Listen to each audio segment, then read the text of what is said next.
Hello. Right now we're hanging out with Esquire from Class Racketeering BBS. Why don't you tell us how you got into the computers? If I could, I'd like to start with a little tune I wrote called The Ballad of IronFeather.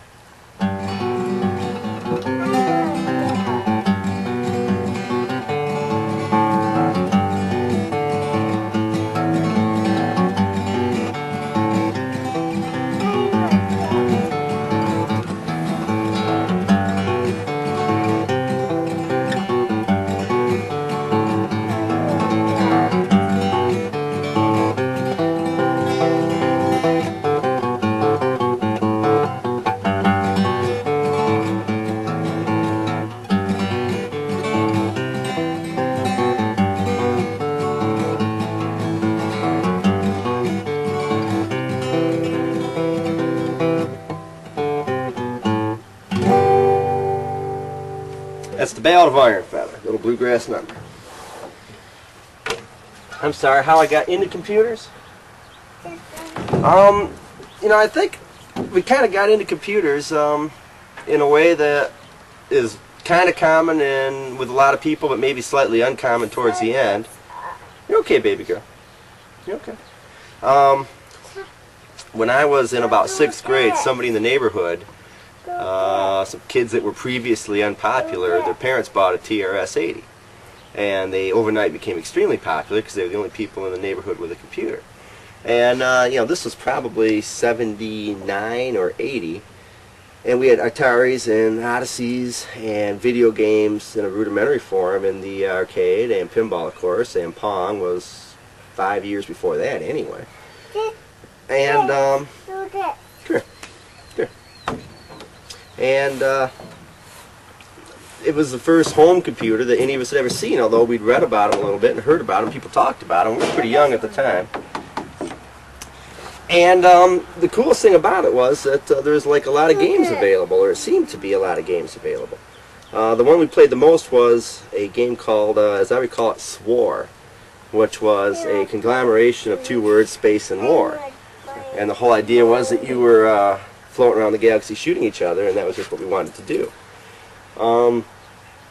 So that was like my first introduction, and unfortunately it took a long time after that. It wasn't until 9th grade, in the era we're talking about here for me, when my school system started offering computer class.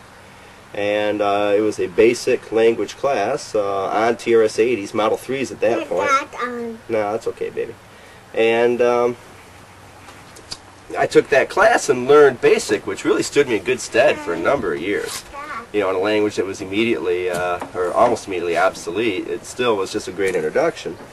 After I took that class, come back up, I bought a VIC-20. And I bought a VIC-20 really wanting a Commodore 64. And Commodore 64s at that point were on TV with William Shatner.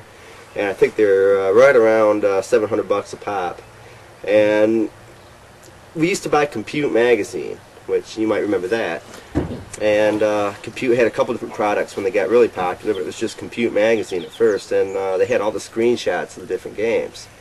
And Apple was in there, and the TI-99 4A, the Texas Instruments product, Yeah. and eventually PC Juniors, and VIC-20s and Commodore 64s, and the Atari 400, and all those early computers. And it just always kind of seemed like the C64 had either an equal or better game based on a little tiny blurry picture in a computer magazine. But that we knew this is what we wanted. It seems like everybody talked about it. The very few people we talked about that had home computers kind of raved about it. It's all gone. It's all gone. That's okay. I like juice. A little bit later. It seemed to be what everybody had, what you wanted. And so when I bought a VIC-20, because I didn't have the money for a C64, but it was supposed to be a step in that direction. And we'd buy the computer magazines, and we'd type in BASIC at that point, all the games that they'd list, the big listings in the back of the magazine for. Right. And we had a tape drive, I had a tape drive, a couple games on cassette. Really just, rudimentary system, but with enough hard work and crying and tears, you could get a game to play. But more than that, you could do a lot of neat things. In a 12 or a 14 line program, you could do some pretty astounding things. And it wasn't long, you know, like more like bicycles or even computers today, you know, sex toys, anything, the price just started plummeting.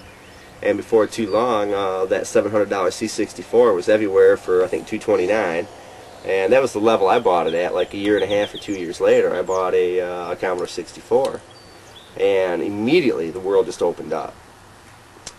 Did not at first buy a 1541, although it was, you know, surely on the list of things we thought we wanted and needed. But started out with a tape drive and a C64 and a cassette version of Telengard. And I just about wore that cassette out. And the drill was basically plop in the tape, get it loading, call the pizza guy, get a pizza coming, you know, get a couple of soda pops chilling, and 22 or 23 minutes later you had a game you could play, pizza coming to the door fairly soon, and some soda pops, and you'd play it until it crashed, which was, you know, usually a couple hours. And we played that until it wouldn't play anymore. And it became obvious fairly soon, talking to other guys with C64s, that we needed a disk drive and we needed a modem. And we got a 1541 right away, and we got a, is that what called Westridge? Is that correct? Oh, right, yeah. Yeah, a Westridge compatible modem. And all you needed with a Westridge compatible modem was any terminal software, which was you know, fairly readily available, and one phone number. If you had one phone number, you had every phone number. It was pretty cool. Like web pages today with all the links, any BBS in the whole world in 1982 had a whole page of other BBSs that you could call once you found that one number. And, you know, I don't even know what it was we called. The first one we called, but before too long, we had 100 numbers. Many from out of state, which led to, you know, codes and other things that probably be discussed later in this video. But at first it was very innocent and very pure, and just running around looking for software and looking for people to talk to and looking for chats and looking for stuff like that on a BBS long before there was a World Wide Web, but of course long after there was an internet. And with the 1541 came the desire for software and all the more games and games and games and games. And one thing to do was to get Dissector and Dissector 2 and Ice Pick and Fast Hack 'em. Which ones am I forgetting? You must remember some. I remember Fast Hack 'em. Yeah. And Baby's awake. yeah, Baby's awake. We'll go get him here in just a second. I want to see Baby's awake. Okay, we'll go get him. And to start, yeah, just a second, baby. Start copying software with your friends. But to do that, you had to go to your friend's house. They had to have the software you wanted. You had to find somebody that had the software you wanted. You had to take a floppy disk over there, and you had to, like, you know, make time. And all the more it became obvious that the modem was the way to do this. And I can move this baby. Yeah, I can pause. There's no problem. I can pause. So as I was saying, before too long, going to somebody's house with a disc or with a pack of discs and swapping back and forth, you know, put your disc in, put their disc in, put your disc in, their disc in, back and forth, you know, worked, and it was way cool. And I want to say right now that it wasn't like we knew we were getting away with something and it was fun. Much like when the new Stones album came out and you took a cassette over to your friend's house and got a copy, it was illegal. It was technically illegal. It was thoroughly illegal, and you just didn't even know it. It wasn't like, haha, this is great. You know, it wasn't like you know, stealing candy from the store down the street or you know, smoking dope. This was illegal, but we didn't know it. It just seemed like the kind of thing you did.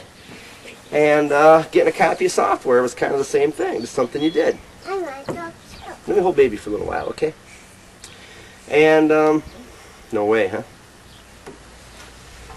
So. Ow. Ow. Yeah. The BBS scene started to become more and more the way we wanted to get software. And that was the only reason we were really even into it. I mean, chat was nice, and message boards, and as I recall, there was like never-ending story threads. And, you know, every now and again, so we do something kind of neat, like movie reviews, or, you know, weather 2 weeks down the line. You know, crap you didn't need. All we really wanted was software. All we wanted to do was play games. And the BBSs, you know, were the way to do that. And it wasn't too long before we'd been on the BBS scene, we realized what we really needed was our own BBS.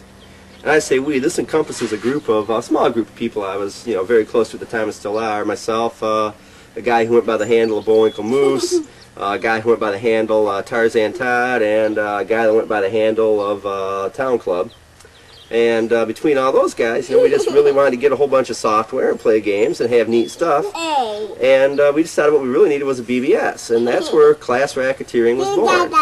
I came up with that name. I wanted something that sounded a little bit high class, a little bit more sophisticated than some of the more obvious BBS titles that were going around.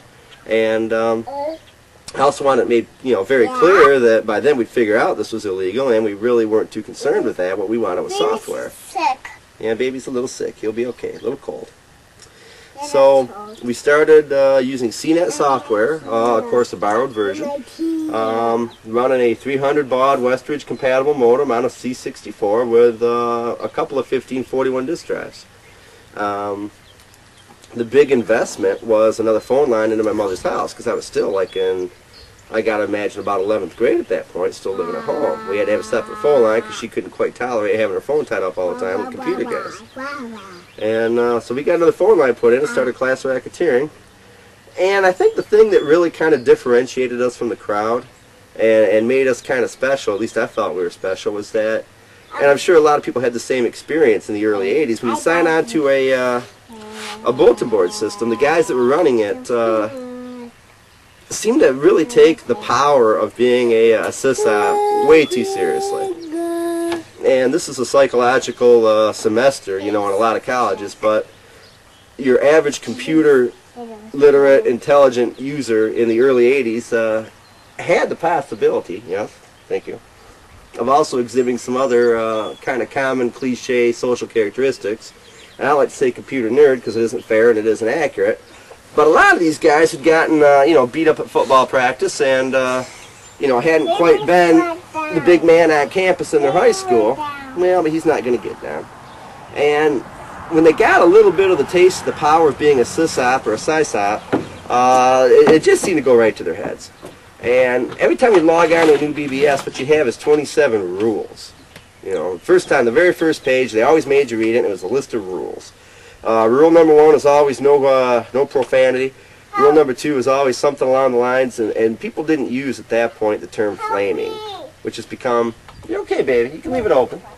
You can leave it open, go find some toys. People didn't use the term flaming. I think that's a World Wide Web term. But you couldn't, absolutely make fun of somebody else and harass them. Rule number 3 was, of course, no pirated software. Rule number 4 is you must kiss the feet of the sysop whenever the sysop asks you to. And it was all these really ridiculous, look how powerful and cool I am rules on the part of some guys that had never had any fun in their lives up to that point. And we just didn't want to be that way, We really wanted to be something a lot more fresh, a lot more exciting, a lot different from that. And our policies were very open. First and foremost, use as much profanity as you want. This is it's a free state. And this isn't your grandma's BBS. Rule number 2,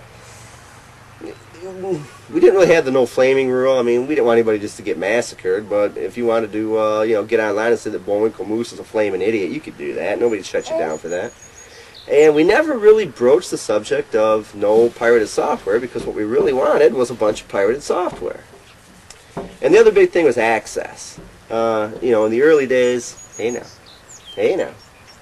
In the early days, it was all about access and how much access you had and what you could access. And when you first got on a BBS, there was usually 1 or 2 message boards you could get on, the most rudimentary of upload-download boards, and the joke board, all that crap, but nothing really useful. And our policy was right away to give just about everybody that called in on their first visit almost full access. Access to everything but the actual source code for CNET, which we reserved so that we could trick it out and play with it, mess around with it, and customize it. And it was wildly successful. Wildly successful. Before a year was out, we were running 3 1541s, eventually a 1571 on both sides, and a blue chip drive, which was like a cheap knockoff of the 1541. It was available for a while. All daisy chained together, which I can't even remember how many K storage that was. Somebody will know that. I don't. But it was more than we could use. It was just an impossibly large amount. More than anybody in the whole world will ever need, obviously. And what is that? 1/10 of a meg? I have no idea. Just a tiny, tiny bit of space. But on that we had a couple of message boards, a fairly hilarious joke board because of course we were the one BBS in town that didn't ban profanity, and nothing but upload-download boards all over the place. And led to great heaps of cracks and wears and software everywhere.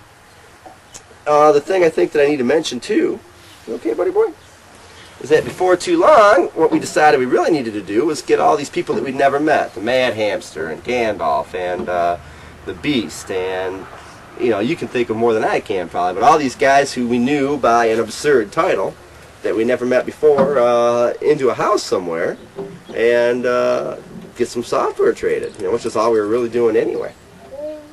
And that was our first Class Racketeering hack party. By then I had my own house on a little side street on the south end of town, and what we did was we took every interior door off the hinges, which was like the bathroom door, 2 bedroom doors, a closet door, a back room door. We had 6 or 7 doors, and we put each door between 2 chairs in the middle of the living room, in the middle of the kitchen, in the middle of the hall, in the middle of the bedrooms, and told everybody via the BBS, if you want to come to our hack party, bring a C64, bring a monitor if you can, bring a disk drive, bring whatever you can. Whatever hardware you can bring. And if you can't bring any hardware, if it's just inconvenient, make sure you bring your wares and some blanks.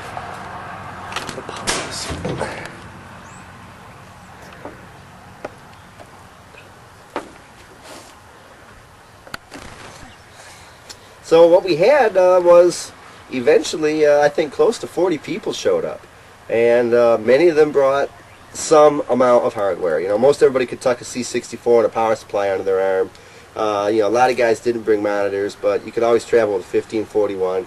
So before too long, what we had was, I don't know, 12, 15 setups with a monitor, a C64, and 2 disk drives chained together all over my house. And just tremendous amounts of software swapping in and out of these floppy drives. It was a lot of fun. Myself and Bullwinkle and IronFeather Town Club were the hosts, and we made sure we got everything we wanted right away early. But it really didn't take too long because we had most stuff anyway, being the system operators. And sat around and drank some beers and just had a good time watching all the software flow all over the house, back and forth, in and out. People coming in the doors, going out the doors, bringing new stuff in. Who needs this? I need that. Who's got this? I got that. Back and forth. I think the highlight of the evening still for me, years later, was that a local, a state senator brought his son. And I remember seeing the state senator's state car pull up outside, and the senator's son hopping out and running in the house with this big wad of software in a carrying case to trade some wares. It was a great time. It was a really good thing. And we had a lot of fun with that. And this continued on. I think Class Racketeering lived for probably 4 years. It might have even gone into 5. And kind of all of a sudden, I can't tell you why, but we were always in competition between our computer interests and our motorcycle interests. And all of a sudden one summer, our motorcycle interests kind of seemed to win out, and we'd all been living with the same girls for a couple of years, and those were turning into serious relationships. And before we knew it, what had been a very satisfying, rewarding hobby and a lot of fun was kind of on the back burner. And the demise of the C64 was a lot of that, because the Commodore 128, was that the next model? It was, wasn't it? Mm-hmm. Was a poor replacement. I mean, it was a nice C64, but it really didn't go far enough. And the Amiga was cursed by so many internal problems, political problems, problems within the company, that it never got the foothold it should have. And none of us really wanted to go buy a PC at that time, although of course PCs kind of rock now. But before the age of the first Sound Blaster and VGA, the PC was just kind of a piece, and nobody wanted one. So, come on, buddy boy, you're okay. Our computer interest really went away at that point, and that was kind of the end of Class Racketeering as we know it, and the end of these great demos and screen openings that you're going to see in this video, because that whole group still exists, but it's just not like it used to be almost 20 years ago. Thank you. Any questions? No. Cool, man. That's good, man. That was really good. Hey, wait a minute. Get this on tape. One for you. One for me.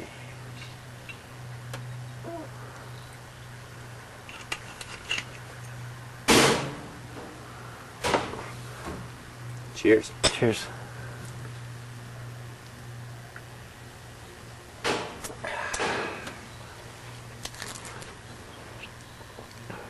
Perfect.